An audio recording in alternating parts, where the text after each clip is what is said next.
Assalamualaikum warahmatullahi wabarakatuh. Perkenalkan, nama saya Muhammad Fatur Rahman, NIM 210251604852, Pendidikan Seni Rupa Angkatan 2021, offering Agama Islam B18. Saya akan mempresentasikan tentang korupsi dan upaya pemberantasan dalam perspektif agama Islam. Korupsi. Pengertian dari korupsi. Pengertian korupsi menurut para ahli. Tapi ada 3 ahli yang menjabarkan tentang pengertian korupsi ini. Tetapi saya akan membacakan salah satu di antara ketiganya, yaitu menurut Robert Kierkegaard. Pengertian korupsi menurut Robert Kierkegaard adalah suatu tingkah laku yang menyimpang dari tugas-tugas resmi jabatannya atau dalam negara, di mana untuk memperoleh keuntungan status atau uang yang menyangkut diri pribadi atau perorangan, keluarga dekat, kelompok sendiri, atau dengan melanggar aturan pelaksanaan yang mengangkut tingkah laku pribadi. Dari ketiga penjabaran dari para ahli tersebut, pengertian korupsi dapat disimpulkan, yaitu suatu tindakan tidak bermoral yang melawan hukum dan menyimpan dari tugas resmi jabatannya, dengan maksud memperkaya diri sendiri maupun kelompok yang berakibat merugikan negara. Bentuk-bentuk korupsi. Bentuk korupsi terjadi kapan saja seorang pejabat publik dan seorang koruptor bekerja sama dengan orang lain. Berikut bentuk-bentuk korupsi. Yang pertama yaitu penyuapan. Penyuapan adalah suatu pertukaran rahasia yang tidak bertanggung jawab.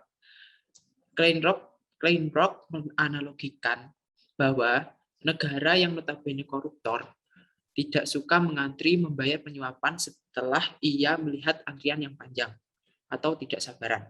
Oleh karena itu, ia ingin secara ekonomi membayar suap bagi tempat atau dalam antrian di depan orang yang membayar suap lebih kecil, tetapi di belakang orang yang membayar suap lebih besar. Analoginya seperti itu. Lalu yang kedua yaitu trading in influence, yaitu keuntungan diberikan pada beberapa individu daripada orang lain. Yang ketiga adalah pembelian suara. Pembelian suara banyak dilakukan di negara kita tentunya. Kita lihat-lihat aja jika ada pemilihan besar-besaran gitu.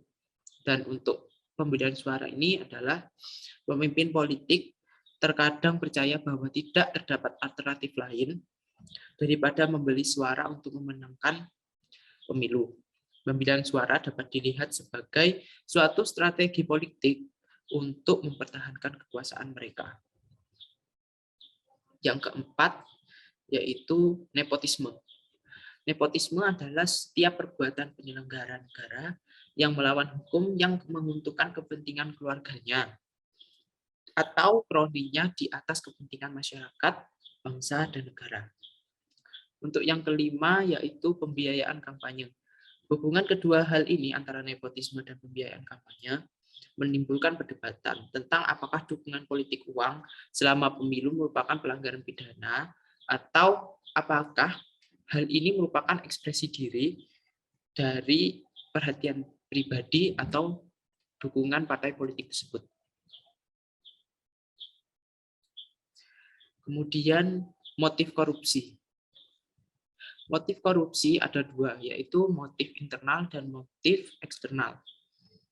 Motif internal adalah motif yang ada dalam diri sendiri atau dalam diri koruptor itu sendiri, yaitu sifat tamak dan rakus, tidak puas apa yang dicapai, selalu merasa kurang, sehingga menyebabkan tindakan korupsi.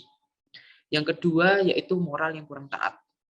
Moralnya tidak kuat, akan mudah seseorang yang mempunyai moral yang tidak kuat akan mudah melakukan korupsi. Yang ketiga yaitu gaya hidup konsumtif. Gaya hidup konsumtif, perilaku konsumtif yang tidak dibarengi dengan pendapatan yang cukup. Yang kedua yaitu motif eksternal. Motif eksternal sendiri yaitu aspek di luar dari para koruptor itu. Yang pertama yaitu aspek sikap masyarakat. Aspek sikap masyarakat kurang menyadari bahwa mereka juga merupakan korban dari korupsi itu sendiri. Masyarakat juga kurang menyadari bila dirinya terlibat korupsi. Seharusnya korupsi itu bisa dicegah dan diberantas bila masyarakat sendiri itu ikut dalam pencegahan dan pemberantasan korupsi. Yang kedua yaitu aspek ekonomi. Untuk aspek ekonomi, dapat membuat seseorang korupsi jika pendapatan seseorang dinilai dirinya sendiri tidak mencukupi kebutuhannya. Yang ketiga, aspek politis. Adanya kepentingan politis juga demi meraih dan mempertahankan kekuasaan. Yang keempat, yaitu aspek organisasi.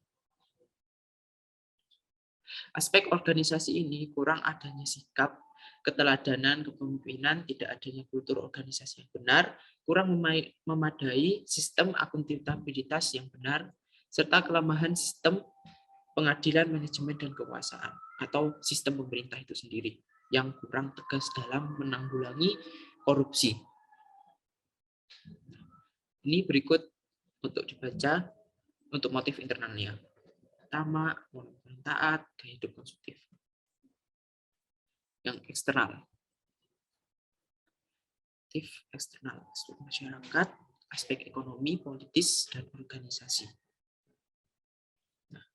Hukum korupsi dalam pandangan Islam. Dalam hukum Islam, perbuatan korupsi memang tidak dibenarkan. Agama Islam membagi istilah korupsi yaitu dalam beberapa poin, yaitu riswa, suap, sarokah, atau pencurian.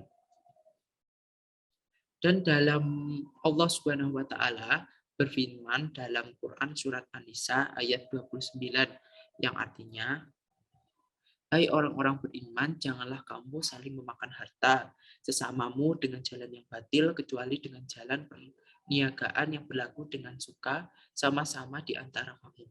Dan janganlah kamu membunuh dirimu, sesungguhnya Allah adalah Maha Penyayang kepadamu. Dan juga Allah juga telah berfirman dalam surat lainnya, yaitu dalam surat Al-Baqarah ayat 188. Yang artinya, dan janganlah sebagian kamu memakan harta kebahagiaan yang lain di antara kamu dengan jalan yang batil, dan janganlah kamu membawa urusan harta itu kepada hakim supaya kamu dapat memakan sebahagiaan daripada harta benda orang lain itu dengan dosa padahal kamu mengetahui. Jadi dalam pandangan Islam sendiri, korupsi sama saja melakukan hasil rampasan, judi dan curian, di mana hal tersebut hukumnya haram. Selain itu, ada upaya-upaya dalam korupsi untuk memberantas korupsi sendiri, yaitu yang pertama adalah rekrutmen sumber daya manusia. Aparat negara wajib profesionalitas, integritas, dan bukan berasaskan egoisme yang pada akhirnya berujung pada korupsi, kolusi, dan nepotisme. Kedua, negara wajib melakukan pembinaan kepada seluruh aparat dan pegawainya. Yang ketiga adalah negara wajib memberikan gaji dan fasilitas layak kepada aparatnya. Keempat, Islam melarang menerima suap atau hadiah, atau dalam istilah korupsi dikatakan gratifikasi bagi para aparat negara. Yang kelima adalah adanya keteladanan dari pimpinan. Maka di sini peran pemimpin juga memiliki peran besar untuk menjadi teladan yang baik bagi umatnya atau masyarakatnya. Terima kasih atas presentasi tentang korupsi dan upaya pemberantasan dalam perspektif Islam. Jika ada salah kata, salah ucap, dan kalimat, mohon dimaafkan. Terima kasih. Assalamualaikum warahmatullahi wabarakatuh.